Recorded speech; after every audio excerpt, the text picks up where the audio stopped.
Kia ora, good evening and welcome to the Huddy Hui. This is the episode 129 and we are going to be previewing the National Under 85 kg final at Sky Stadium this Saturday, the curtain raiser to the test match between the All Blacks and the Wallabies. We'll talk about that later, but there's a more important game first up. It is the National Under 85 final between the defending champions high school old boys from Christchurch against Pakuranga Panthers, and joining us is their captain Jared Percival and their assistant coach, Pat Coady. Gents, many thanks for coming on the Hui tonight. Well done on the weekend, on the win over the weekend against the University Slugs from Auckland last Saturday. What were the keys to that victory, starting with you, Jared?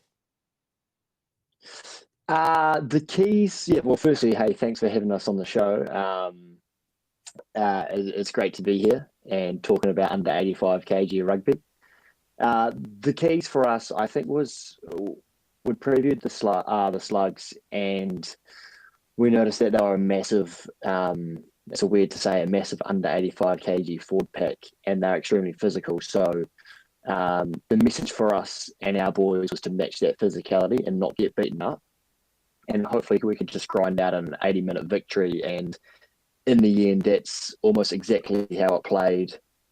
We went into a stiff breeze in the first half, came home with the wind, and were able just to turn pressure into points. And it took 80 minutes literally to finally get a big enough buffer and win the game. So credit to the Slugs, they were awesome, and a massive arm wrestle for us. Pat Coady playing at Apollo Project Stadium in Christchurch. How did that come about, getting that stadium as your semi-final venue? Well, I think we all wanted to play at Old Boys, more of a grassroots kind of setup. And then that ground was out of play, so we looked around, and it turned out that the counties were playing Canterbury in town. So Canterbury offered us the opportunity to play against the Slugs there, and it turned out to be a fantastic day, hard track, and I think probably the best ground to play under 85s on. Just makes the game quite exciting, as you saw. Jared, I was reading the New Zealand Herald last week that did a write-up on the team. It is quoted as saying that you're the self-appointed captain of the team and you're also the first five. How has leadership driven you as a playmaker this season? I guess I was self-appointed captain in the sense that it was up to me and a couple of others to actually find enough players to start a Light Bears team in 2022. And I guess this year and last year, having such a young squad, there's a lot of Colts boys in our team, 19, 20-year-olds, a few first years out of school. Just having that experience through all the rugby that I've played, whether it's 85s, whether it's Div 1 in Christchurch or overseas in the heartland, just being able to provide those sort of experience to the boys to help them evolve their game as well. And I see that for where I am in my rugby at the moment at the club is to pass on those experiences and just help the next crop of either lightweights or open weight rugby players going forward. So that's kind of, I think the captain's armband just fell on me by default, to be honest, because I'm probably 6 years older than anyone else in this team, and my metabolism's still pretty quick. There's a lot of others wanting it too, but he just claimed it anyway. Yep, that's it. It's seniority, isn't it, at this point? So until someone starts getting up to my age, I'll happily wear the armband and rep the Light Bears for as long as I can. Now, Pat Coady, you're one of the coaches of the team. How does under 85 team train differently from that of an open grade team? I don't really want to give our secrets away too much. I think I was in the class today that we don't coach the breakdown, we don't coach defense, we don't have too much. We actually don't have any attack. I think because they've been playing rugby for most part of the year, that they just don't want that. They just want the enjoyment. So we play a lot of games, just focus on the attack, the fun side, where if we see it in the game, it kind of pays off, and then we just get excited. So, we keep it short and sharp. Heidi does like to, I don't know, have a bit of a spiel for about 10 minutes. Everyone get confused, and then we'd just do the same stuff anyway. But yeah, the trainings are pretty good, pretty chilled. We don't stress too much, and then turn up on game day, and the boys just know how to turn on and stay focused and are always ready for the challenge in its own way.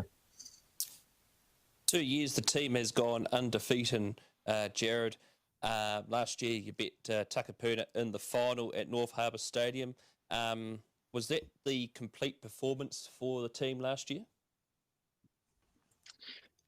Yeah, look, I think it definitely was our better performance of the year. And we sort of built throughout the season to that performance. And to put your best foot forward on the biggest stage is always pleasing, because that's when a lot of people often trip up and they get a bit too tense and don't play freely. But I think if you look at the way we played that game against Takapuna, our backs just chest out, played with the most confidence, that we'd played with all year, having a go, backing each other's ability, willing to throw the pass, kick a marginal cross kick, and do all that sort of stuff. And that's what you want to see. And in the end, if the boys are running around having a smile on their face, you can't ask for anything more than that, because at the end of the day, this is just amateur club footy and we don't get paid for it. So if you're not enjoying it, then why are you out there? So that's been a massive emphasis for us, the enjoyment side of things. And going back to that Takapuna day, I think that was probably the most fun the boys have had all year. So that was the most pleasing aspect of it. Now, Pat, you were actually absent for the final. What was that? I was. I ended up I also coached a schoolboy rugby team, and we planned a trip up to Golden Bay at the top of the South Island for these boys at the start of the year. And unfortunately, it happened to occur at the same time as the Takapuna final.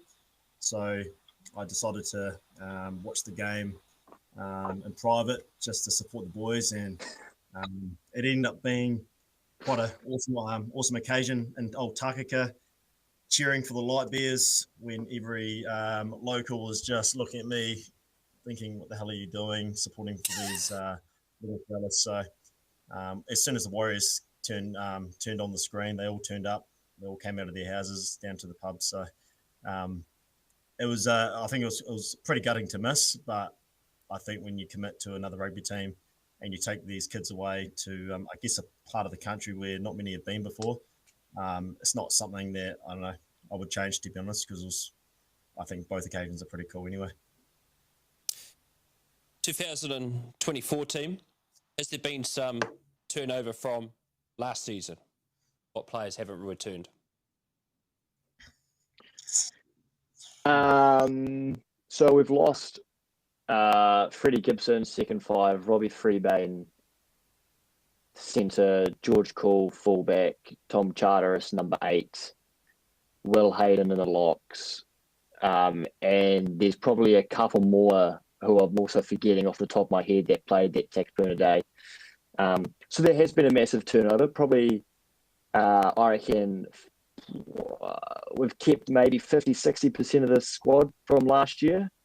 But the great thing about it is that with our successes, especially last year, particularly within our club at High School Old Boys, everyone was really keen to play for the Light Bears this year. And at one point, I think we had 45 guys at our first 2 trainings. And I know that making decisions around the squad and who to play and who gets picked was extremely difficult. And I think that's a testament to the environment we've created on the enjoyment side of things, people wanting to keep turning up to training, people enjoying it, having fun. And that's what's breeds success, in my opinion. So that was the massive part of it as well. Only 2 matches and a bye before the quarterfinals. Pat, there were some tough matches there against Oxford and Shirley. Tell us about those 2 games. I think the boys were really not used to playing at night time. So when it got to the Oxford game and there was no touch judges, and the referee, there was a lot of pressure on the referee to officiate that game. I think it created a bit of niggle, and that I don't know. That just it's hard to build phases and structure in the game, and that was our first game together. So we're still trying to get to know each other. So a few things didn't go away, but we managed to fight. It was probably one of the most physical games, and I know JP can attest for it. It was the exact same out at Previlton last year as well, where nighttime rugby won in the country. First game it's always going to be a challenge. So getting through Oxford was actually a very big hurdle for us, and I think it was only 27-5 or 25-7. We only won that game, and then I think we then had a bye, and then went and played Shirley, and again a bit more physicality, but we kind of clicked as a team in that game and came away with a few points early on in the game, and that kind of sealed it for us by half time. So yeah, I know the boys were pretty wrapped with that game, and then I think we had like 3 weeks off until we flew up to Wellington for the old Scallywags. Pressure of knockout football, Jared. How's the team prepare, knowing that you either are going to advance or that's going to be the end of your season? It's those critical moments, isn't it? Every game has them, and if you win those big moments, you're going to go a long way to winning the game. And I know, particularly against the Slugs, there were some massive moments and on the goal line defending I'd hate to know how many phases we went through to keep them out. And I think it's moments like that builds character and gets you through. In terms of training for them, Pat's kind of touched on it earlier. In a weird way, we don't really train for those moments. You've either just got to step up individually and as a team at that time. But in knockout football, it's so massively important because there's no second chance. You could lose a couple of games in a regular season and still win the title. So it's a massive focus. They're hard to prepare for, and when they are happening on the field, that's when individuals need to step up. And I think, especially against the Slugs, that's where we did step up, and immensely proud of the effort from the boys there. Where did the Light Bears form as a team, and where did the nickname come from? We formed in 2022, and we beat Lincoln Township, we beat University, and then we lost to the Bush Pigs in Waimate, in which was probably one of the most exciting and entertaining games I've ever been involved with. To go down in overtime to the current champions, and then they went on to win it that year as well. We thought, shivers, maybe we've got something here. Maybe this Light Bears team, maybe we're not too far away. And it was just one of it was a loss, but it was eye-opening, and the boys had one of the best van rides back from Waimate you could ever dream of all places. And the Light Bears, the name comes from high school old boys were nicknamed the Polar Bears. We wear all white, where our home ground is the Iceberg, our club rooms is called the Igloo. And so instead of a regular-sized polar bear, we're a light bear. And it's I guess a bit of a play on words with a low-carb beer and all that sort of carry-on, which kind of fits our Toucan Man mantra. So, yeah, it's kind of a perfect name, isn't it, really? What are the challenges, Pat Coady, of keeping the players under 85 kg?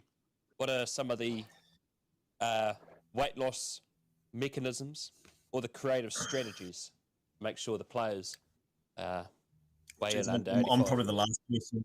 I'm probably the last person you have to ask about that. He tried to cut and failed. Yeah, I tried last year, but I missed out by I think 2 kg. and I'm glad I missed out because I saw that Cribbleton game and it was terrible. I would not have fared well in that game. But in terms of the boys at the moment, they're actually doing really good. I think knowing it is a knockout stage and we're so close, I guess, to the end, they're taking it quite seriously. So they're not waiting till maybe a couple of days before. They're actually, as soon as the game finishes, they're actually on Sunday recovering and making sure they've got a plan all sorted to make sure they make weight. We talk about everyone just being accountable. Like, we don't want them to leave it to the last minute, because if they leave it to the last minute, we get to the airport and they're a couple of kg over, there's no point of having someone who's about 50% getting on the field where we could have taken someone else who's going to offer more on the field. So boys have been very responsible and accountable for that. Early in the piece, you'd be, I think one person, I think it was Ben Scott, who's our winger, was only eating, I think he had 2 oranges in 2 days, probably didn't drink any water. I think was there a fella, JP, out at the Scallywags who had to end up going to the sauna across the road to make weight. Yeah, that's right. Yeah, he was just too heavy at weigh-in. He looked drained, but off the field he actually looked pretty good once he got a few beers into him. So boys that's where we look our best. Yeah, boys will go. It was last year, wasn't it? At Grammar Tech, one of the players had to go run for, I think, an hour and a half straight just to drop a few 100 grams. So people do anything and everything to make weight. Yeah, it's pretty brutal. But like I said, I don't have to worry, so I'm not two-faced. I'm still going to be there. And you, Jared, have you ever had to do extreme tactics? No, mate. I think I'm fairly blessed with a quick metabolism, and I hover around that 81 kilos. So each weigh-in, I'm in full kit, shoes, trackies, everything. And I think the heaviest I've ever weighed in with everything in my pockets as well is 84 kg. So I try to keep that weight off throughout the week by running and biking, and that allows me to actually live a normal lifestyle with eating and drinking liquid water rather than beer throughout the week. So no, I'm pretty lucky in that sense, because I know some of the boys that their natural weight would probably be like 86, 87. So they actually have to try pretty hard to keep that weight off throughout the week. So massive credit to them, because it's not easy. My flatmate here, he's in the team, and he sits around the 87. So for a couple of days a week, he's not eating a heck of a lot just to make weight for the boys to play for the Light Bears in the National Cup. So the boys are definitely committed to it. Let's talk about your rugby playing career, Jared. What grades have you previously played for? So I've played probably 170 odd Division 1 Premier games for Old Boys in Christchurch. I had a few years with Mid Canterbury Heartland, played for New Zealand Heartland 15, then was over in Italy playing semi-professionally, and then after that came back to Old Boys and have carried on playing here, and then just straight into Light Bears essentially, instead of playing rep stuff. So there's the odd, I was approached by Buller and South Canterbury and a few other sub-unions for the last couple of years, but I've turned them down because I was just so committed to the under 85 grade, so committed to Light Bears, and just so passionate for my club and the successes that we can hopefully bring high school Old Boys. Hey, Coady, tell us about your rugby career, but you're also a big Hurricanes fan, which is a surprise from someone from Canterbury.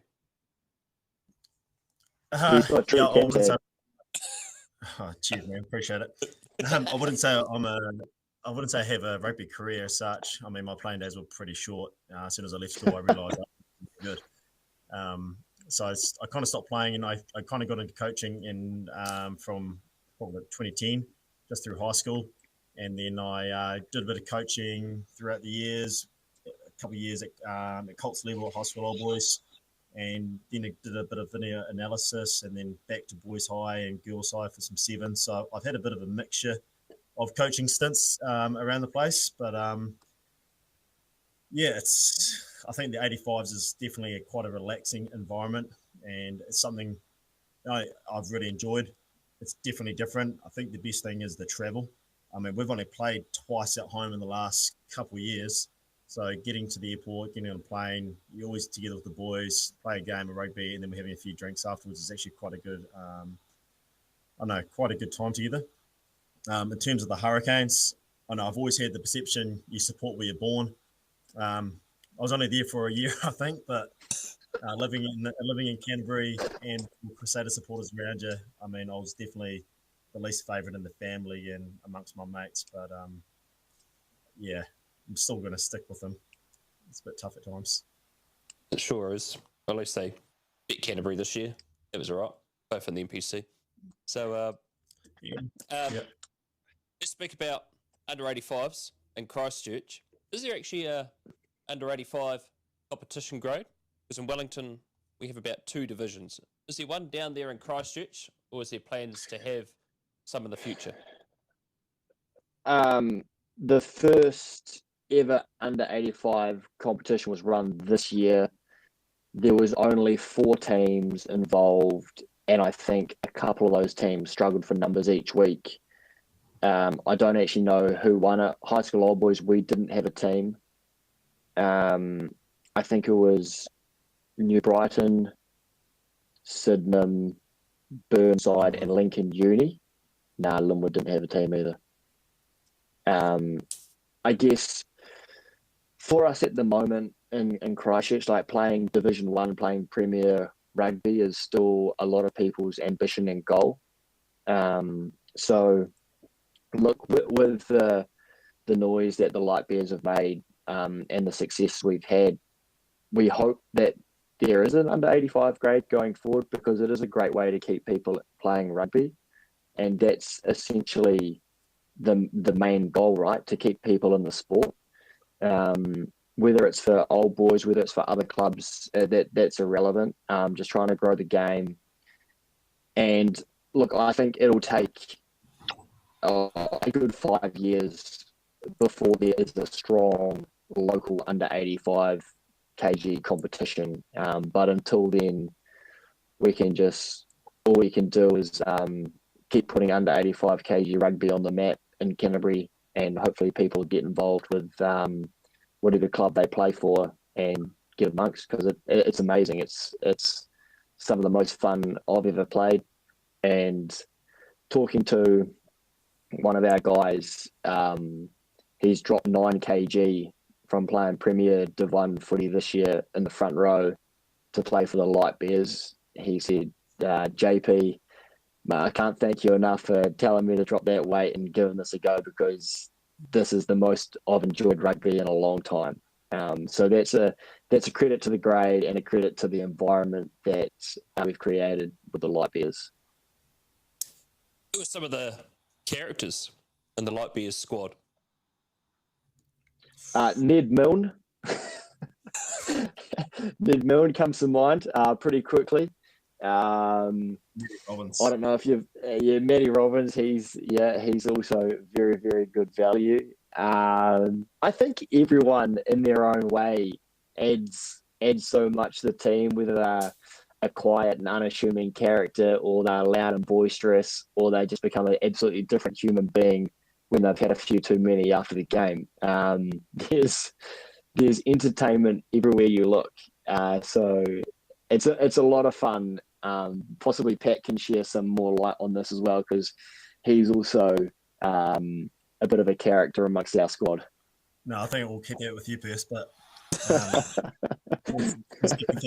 mean, we've got our fill-in manager for one game every now and then, Jamie Livingston, listening to this, so we've got to be careful about what we say. Yeah, true. What goes on tour stays on tour. You could almost say, like when we wore those blue-black jerseys, there was a few. I mean, we had about 15 boys, high boys, or old boys in the team. And when the boys walked through to the change rooms, we had the Timaru boys and a cross college lad, and Old Nemo from Pukekohe. Pukekohe High School. They saw the Jews and then weren't too impressed. They just sat there in silence and wouldn't talk to anyone. So especially Fakes, Ryan McNulty. So once the game finished, they realised maybe we're actually quite a good team. It's not just the jersey. Most other important question you told me that 2 weeks ago, Tyler Coady, his family apparently didn't know he was in Wellington. Has he told them this weekend?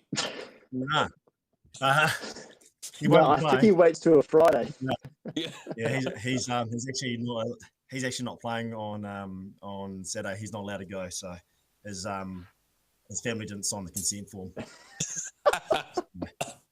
So you actually won't see him on Saturday. Yeah. Oh. So we're putting a release out there. Yeah. What are some of the other? Oh, brilliant! What are some of the other traditions in the team, especially after a win? After a win, we have a soldier of the day, and so this tradition, the soldier of the day, has to perform a rhino. So they'll get their spates can or whatever, and they'll shake it, and they have to smash it on their head until it bursts. And once that bursts, then we're straight into the team song, which is also a lot of fun. And then the dick of the day has to do a shoey out of their playing boot. So again, it's it's a lot of fun. That's why we do it. It's a massive release valve on all of the pressures of life and work and everything like that. So the boys love it and all get around it. Sky Stadium this Saturday for the final as the curtain raiser to the second Bledisloe Cup test match. What are New Zealand Rugby doing for both teams before and after the game? Oh, geez. They're hosting it for us and they're giving us flights up there. I think the logistics are still being worked through at the moment. So I know we get a stay and watch the All Blacks after the game, which is pretty exciting. After that, we're not too sure exactly what the plan is. I mean, I don't think the focus is on that too much. We just want to get to our game and get on the field and just let rip, to be honest. But maybe JP has different insight to that. No, you know as much about as I do, mate, which isn't a heck of a lot because between us we don't have a lot of brain cells. So yeah. Maybe Jamie Livingston could flick us a message so we can. Now, of course, the Light Bears have been fundraising. They've been fundraising. Good. We've been fundraising to try and get ourselves up to Wellington and back the best way possible. So New Zealand Rugby has helped out massively and they pay for a lot, but we've had to do a bit ourselves as well. Yeah. This Saturday, your opponents are the Pakuranga Black Panthers, who are your opponents. You saw them 2 weeks ago where they played Porniki and they won that in the last minute, Jared. What do you have to watch out for the Black Panthers? Again, I think it's going to be a similar message as what it was to the Slugs. They look like they have a great physical forward pack, a handy enough scrum, good set piece, and the other things you can expect with a team that play together all year is they have a really strong set piece. So that's one thing we've got to be conscious of. As I said, they've got a great forward pack and they look like they've got some pretty skilled and classy backs as well. So I think across the board, they're a really good team. And, you can't be off your guard at all because where you're down, they'll hurt you. So it's just a massive focus 1 through 15 and then through to 22 when they get on the pitch to add something and just be aware because, as I say, they're obviously unbeaten for a reason. Just a good outfit, just a good rugby team. At Coady, what is the key areas for victory on Saturday for the Light Bears?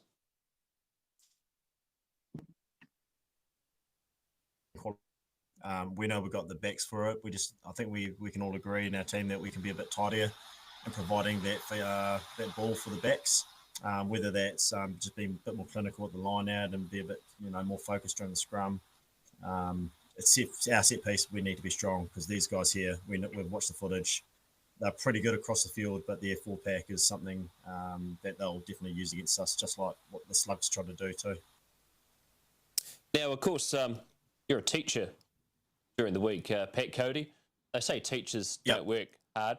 You're still at work.